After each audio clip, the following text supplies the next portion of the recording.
You know, people ask me, you know, when I go to these different schools across the country, you know, Jeremy, why do you do what you do? And honestly, you know, I know how it feels to fail. You know, I know how it feels to suffer. I know how it feels to struggle. You know, I know how it feels to feel like, you know, you're a mistake or you're a failure. So, you know, I want to speak life to these kids to help them know that they can bounce back. You know, I went to 3 different schools for the 9th grade. I know how it feels to fail. You know what I'm saying? Diagnosed with ADHD, drug and alcohol abuse. I had issues, but I also bounced back. So I want to show these kids your condition is not your conclusion. There is so much more that you can experience in life. So I don't know who I'm speaking to, right? If we are not intentional about being successful, if we do not intentionally say, I am going to be successful, I'm going to make wise choices, I'm going to make better decisions, I'm going to value school, I'm going to be everything I'm supposed to be. If we're not intentional about saying that, and we kind of just float through life and just do whatever and we just have a good time, then we can accidentally become a failure. So you want to know why I do what I do?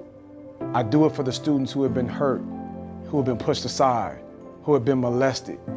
You know, I do it for the students who feel like they don't have much worth of value. I do it for the students who feel like they keep failing and they can't get it together. I do it for the students who feel like nobody in their parents went to college or was successful, so they can't become successful. I do it for the students who grow up in fatherless homes. I do it for the students who are struggling. I do it for them because somebody once did it for me. Some of you feel like you come from a broken home, you feel like it's not right, but that does not lower your worth, that does not lower your value. There is still a purpose, there is still a plan for your life. So I want to challenge you to say, okay, this happened to me, this was not right, but I am not going to stay there. I want to challenge you to say, I will not stay there, I will not let that define me. That will be the very thing that will refine me and take me to the next level. I tell students all the time, your DNA doesn't determine your destiny, your decisions do.